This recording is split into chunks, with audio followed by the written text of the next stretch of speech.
ඔන්න අපි කරන්න යන්නේ පයිතගරස් ප්‍රමේය කියන පාඩම. මේක පයිතගරස් ප්‍රමේය කියලා තමයි 11 පන්තියේ තියෙන්නේ.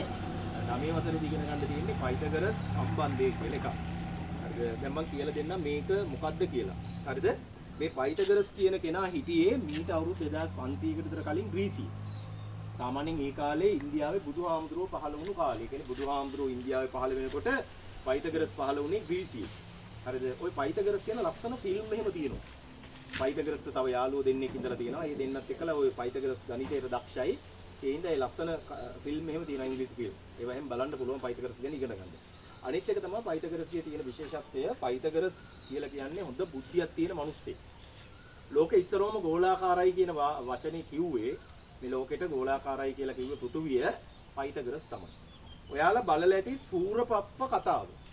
සූරපප්ප කතාවේදී හරිද අර වෙදපප්පව අල්ලගෙන ගිහිල්ලා රෝමන් කාරයෝ ලෝකෙ ගැට්ටෙන් එහාට තමයි විසික් කරන්න යන්නේ. කතාව මතක් කරගන්න. ලෝකෙ ගැට්ටෙන් එහාට. හරිද මතක හැටියට මේ කතාවේ තමයි අර මේ රතු ඉන්දියන් කාරයෝ හම්බෙන්නේ. අර කෙල්ලෙක් එහෙම මේ ජිම්බප්පට කැමති වෙන්නේ. අර ඌචි පූචි කියන්නේ. අන්න ඒ කතාවේ. හොඳට මතක් කරගන්න. එතකොට අර රෝමන් කාරයන්ගේ නැව ගිහිල්ලා වෙදපප්පව අර කැටපෝල් එක වගේ එක දාලා ලෝකෙ ගෙට්ටෙන් එහා පැත්තට තමයි විදින්නේ. එතකොට ඒ කාලේ ওই සූරපප්ප කතාව යන කාලේ සීසර් ඉන්න කාලේ මිනිස්සු හිතුවේ හරිද ලෝකෙ මෙහෙම තැටියක් වගේ රොටියක් කියලා. ඒක ඕන්න සූරපප්ප පළවෙනි සැරේම පටන් ගන්නකොටත් පෙන්නනවා. මෙහෙම තැටියක වතුර ගලාන වෙලා දොඩස් ගාලා බිමට වැටෙනවා. මිනිස්සු එහෙම තමයි හිතාන හිටියේ. හරිද තැටියක් වගේ රොටියක්. නමුත් ඒ කාලෙ හිටපු පයිතගරස් තමයි කිව්වේ පෘථුවිය කියලා කියන්නේ තැටියක් නෙමෙයි ගෝලාකාර හැඩයක් තියෙන එකක්. එයා ඒව ගණිතයෙන් තමයි ඔප්පු කරේ. හරිද? ඒවට ඒ කාලේ එයාලා කරපු පරීක්ෂණ එහෙම තියෙනවා. මම ඒක පොඩ්ඩක් කියවලා තියෙනවා. මොකක්ද පෘථුවියේ රටක් තියෙනවා. මේ රට නැත්තේ ඉඳන් හරි මොකක් හරි දෙයක් තියෙනවා අන්නේ ලිදේ එක වෙලාවකට. ඒව නැල්ල ගානටම ඉර කෙලින් හිටින ඔන්න ඔහොම කතාවක් තියෙන්නේ. ඒ අදාළේ පරීක්ෂණය කරපු කෙනා ඒ රටට ඒක හොයාගෙන ඉන්න ඒ විදිහේ පරීක්ෂණ කරලා ඒවා ඔප්පු කරලා තියෙනවා. ඊට අවුරුදු ගානකට කලින්. ඒ වගේ හරිද මේ ලෝකෙට ගොඩාක් දැනුම සපයා දුන්න මිනිස්සෙක් තමයි පයිතගරස් කියලා කියන්නේ. ඔන්න බලන්න දැනුත් මේ පයිතගරස් කරපු වැඩේ නිසා පොඩි මැජික් එකක් සිද්ධ වෙනවා. හරි පුදුම වෙන දෙයක් සිද්ධ වෙනවා. අපි ඒක මොකක්ද කියලා බලමු. හරි අපි ඉස්සරෝම කරලා තියෙන්නේ මෙතන කුණ්‍යයක් ගහලා තියෙනවා. මේ කුණ්‍යයේ උඩින් පොඩි ඇණයක් ගහන්න.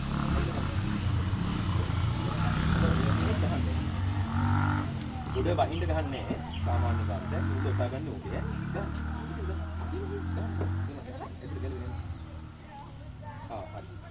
දැන් නූල් කෑල්ල ගෙනල්ලා ඔතන මේක. ඊම් පෙරවල දිනව උතන. එන්නේ නැවිලා කරන්නේ. යනු කිරින්දේ දැන් නැහැ. කවුරුද ඇවිල්ලා කරන්නේ? කියන වැඩේ පට ගාලා කරන්නේ. මේ වගේ වැඩ කරනවා කියලා දැකලා තියෙන කොහෙද? මේ වගේ කුණ්‍ය ගහලා නැකතක් එහෙම බලලා කරනවා මොනවද කිව්වේ? පියක් හදලා. ඔව් පියක් හදලා මොනව කරාද? ෆවුන්ඩේෂන් දාන්න. ඔය දුර වැඩි නේ මට කියලා. ෆවුන්ඩේෂන් දාද්දි වල දැකලාදී බාසුන්නේ ඉස්සරෝම ඇවිල්ලා මේ වගේ කුණ්‍ය ගහලා ඉවර වෙලා එහෙම නූල බඳිනවා. මේක දැන් දැකලා තියෙනවා නම් මේ විදිහට බඳින්න ඕනේ. මේ උලේ උල බඳලා බෑ.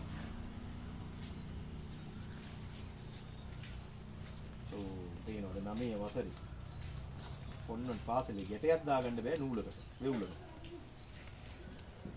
ආලුකුඩ ડોක්ටර් කෙනෙක් වෙන්න උණු බලාපොරොත්තු වෙනවා. කොහොමද කැම්පස් ගිහිල්ලා ඉවරලා තනියෙන් මිනිහක් දුන්නාම කපන්නේ. පූ ගාලා දුවයි. හරිද? ගැටේ වැටුණා. දැන් අඩි රූලක් තියෙන කෙනෙක්. අඩි රූලක් නෑ. හරි කියනවා. අඩි රූල තමයි මේකට හොඳම මීටර් කෝදුවෙන් කරන්න යාම ටිකක් මීටර් කෝදුව ලොකුයි ඉඳන් වෙන ක්‍රමයක් කියලා දෙන්නම්. ටේප් එකක් තිබ්බනම් වඩාම හොඳයි. දැන් මීටර් කෝදුවේ මම ගන්නව අඩියක් කියන තැන. හරිද? අඩියක්. අපි අඩි ගමු අඟල් වලින්. මේක ඔයාලා දන්නේ නැතුව ඇති මේකේ. හරිද? මේ තියෙන මේ පැත්තේ අඟල්. මේ අඟල් කීයද අඩි? 12ක්. එහෙනම් හුඟුටුම් බාර දෙනවා මෙන්න මෙතෙන් ඇඟිල්ල තියාගෙන මේක දිගේ අඩි 3ක් මයින්න මෙහාට. බෑ හරියට 3ක් මැදගෙන ඉන්න අර නූල දිගේ. ඔතෙන් නූල දිගලා ගන්න. හරි කොහොම අල්ලගන්න. එකලම මෙහාට අල්ලගන්න. නූල අල්ලගන්න එකලම මේක ඇදලා මෙහාට වයින්න.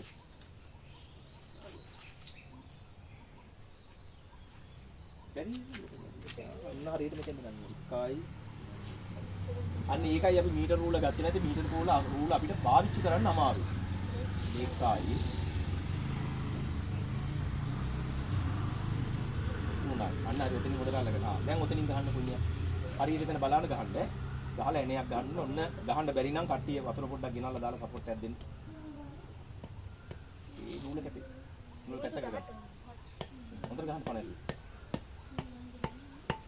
අයිය ගන්න අත පරිස්සම් කරගෙන ගහන්න. ඊටගෙන බයිනේ ඉන්න ගහන්න.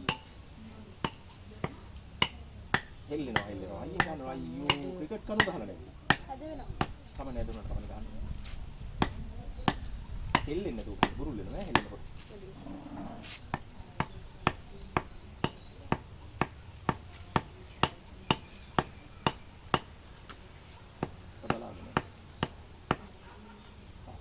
දැන් ගහන්න එක නෙවෙයි.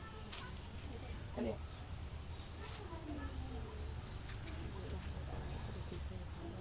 දැන් මම මෙනපු ගණන් හොඳට මතක තියාගන්න. මේ කීයද මෙන්නේ? 3ක් මෙන්නේ. අඩි 3ක් මෙන්නේ. හා. හරි. ආයෙ නැවත මෙනලා ගැටයක් දාන්න. වෙනස් වුණා.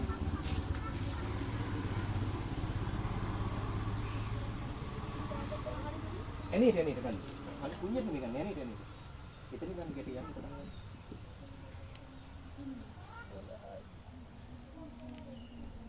හැබැයි අන්න හරි සිතුම් කියපු විදිහට ගමු. එකපාර 30ක් ගන්නකො. හරි. දැන් කුණ්‍ය ටිකක් මෙහෙට කරලා හරියටම තැනට නම් මේක පටලවන්න. අන්න හරි. එතන මොකක් හරි ඉර වෙන්න කැලලක් ගහලා හරියට මෙහෙට ගන්න.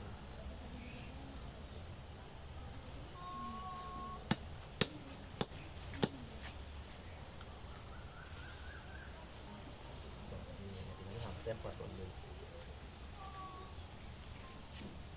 හරි. ඕක බොරුලෙන් නැති වෙන්න ඇදලා අල්ල ගන්න ඕනේ. දැන් ආයෙ මෙහාට 4ක්. අරකින් 48ක් ගත්තා නම් ලේසියිනේ. දල වශයෙන් 48ක් ගන්න. නෑ අර කුණි ගහගත්තාම මොකක් හරි කරමු.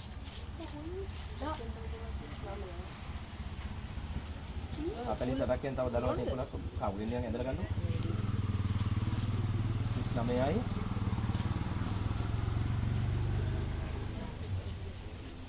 තව 9ක් ගන්න.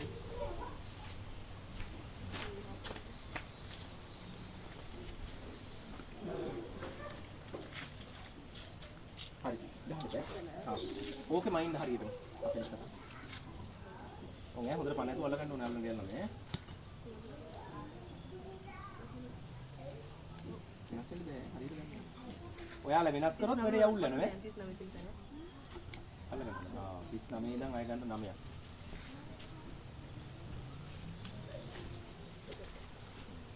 හරිද? හරි. ඔතන උත්තර නූලක් පටලවන්න නූල ගැට ගහින්නේ මෙහින් ඈ. හරින් ගැට ගහින්නේ මෙහින් නෙමෙයි ඈ. වෙනස් කරලා නැත්නම් ගන්න. එනේ දෙන්න. කට එනවනේ මෙහාට ගැට ගහින්නේ. උතෙන් දැන් මෙහාට පටලවන්නේ. අන්න හරි. උතර පටලවන්න. හරිද? මේකෙන් කවුරු හරි අල්ලගන්න. මේ අනින් අල්ලගන්න කවුරු හරි. බලන්න බෑ වෙන කවුරු හරි ඉන්නවනේ. ආටකින් අල්ලන්න. අටකින්. අල්ලගන්න හොඳට. හරි. දැන් මෙහාට පහක්ම ඉන්නේ. ඕක මතක තියාගන්න ඈ. දැන් මෙහාට මෙන්න 4ක්. මේ 3ක්. ආට මෙන්න 4ක්. මයින්ද දෙවි පා. පා කියන්නේ 60ක් ගත්තා නම් හරි. ඔව් 60ක්.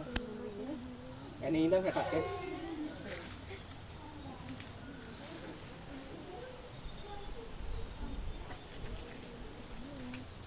හොඳට අල්ලන්න ඕනේ මම ඉන්නේ දැන් තියෙන්නේ. 60ක් ගන්න ඈ. එහෙනම් ගන්න. 30යි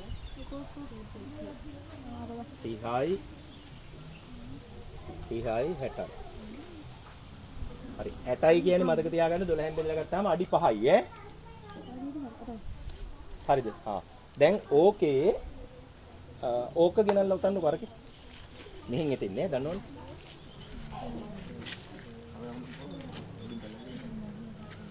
හොඳට උතන්නයි දිගට එන්න තියෙන්නේ.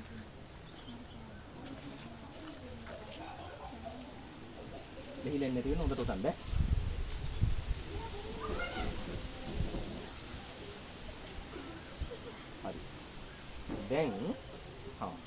දැන් මේ ඇණෙන් අල්ලලා ඒ නූල අතරින් දෙක ඕනේ අපිට. ඒක අතරින්. අනේ හැදෙනවනම් ඔහින් කරවර යල්ලා ගන්නකො. බිම දාන්න තෑගි මේ හරි. දැන් මෙතනින් අල්ලලා එතෙන්ට ගන්න කුණ්‍යේ. නූල් දෙකම ඇදලා තියෙන්න ඕනේ. අර නූලත් දෙන්න ඕනේ මේ නූලත් දෙන්න ඕනේ. ඇදෙන තැනට කුංජ ගන්න. ඕක පාස් කරන්න. ඕක බිම දාන්න. තාකෝන් යල්ල ගන්න. හා මෙයාට කුංජ සෙට් කරලා දෙන්න. හරියට. දැන් දැක්කද කරපු වැඩේ? මේ පැත්තට 3ක් මැන්නා, මේ පැත්තට 4ක් මැන්නා, අර පැත්තට 5ක් මැනලා නූල් දෙකම ඇදෙන තැන තියලා මොකද කරන්නේ? කුංජ ගහනවා ඈ. හොඳට ගහන්න.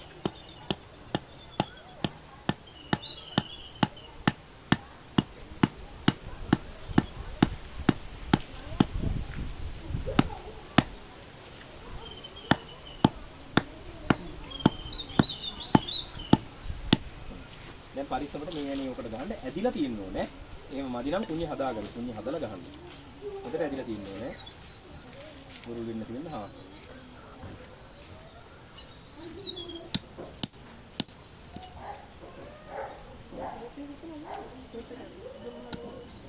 දැන්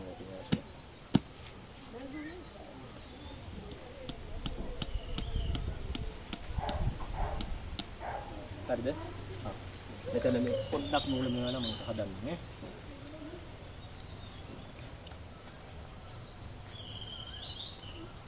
අන්න හරි. හරිද? හරි. හරි. දැන් ඔන්න අපි හදලා තියෙනවා මේ නූල් වලින්. හරිද? නූල් වලින් අපි හදලා තියෙනවා ඍජු කෝණේ ත්‍රිකෝණය. right angle triangle එකක් හදලා තියෙනවා. නේද? මම ඉංග්‍රීසියෙන් පැහැදිලි කරේ නෑ. ඉංග්‍රීසි වීඩියෝ ලාවෙන්න නැතුව ඇති කියලා. හරිද? ඉංග්‍රීසි ළමයි ඉන්නවා.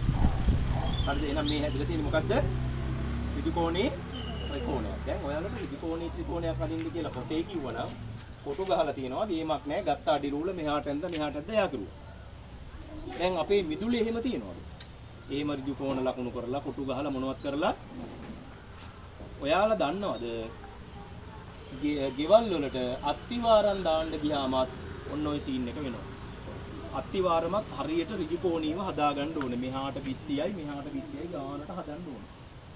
ඒ ගානට ඇදුවේ නැත්තම් වැඩේ අවුල් යනවා. ඕනම ගෙදරක් හරියට එහෙම තියෙන්න ඕනේ. එහෙනම් අත්තිවාරම් කපනකොට ඉස්සරවම නූල් ගහනකොට මුල්ලක් හදාගන්නේ ඔන්න ඔය විදිහට. ගෙදරක මුල්ලක් හදාගන්න ඔය විදිහට.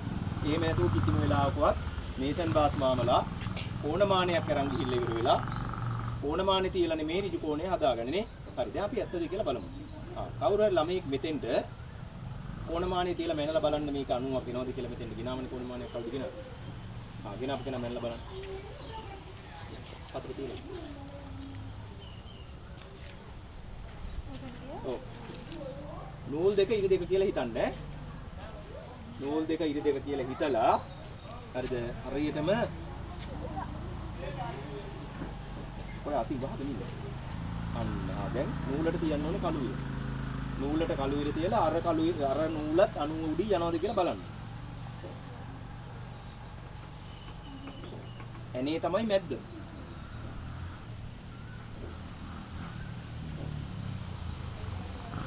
යනවද? මම දන්නේ බලලා කියනවා යනවද නැද්ද? යනවා. දැක්කද පයිතගරස් කරපු මැජික් එක? එහෙනම් මේ ලෝකෙට ඕක මුලින්ම ওই ක්‍රමේ හොයාගත්තේ කවුද? පයිතගරස්. ඒ කාලේ කෝණමාන නැහැ.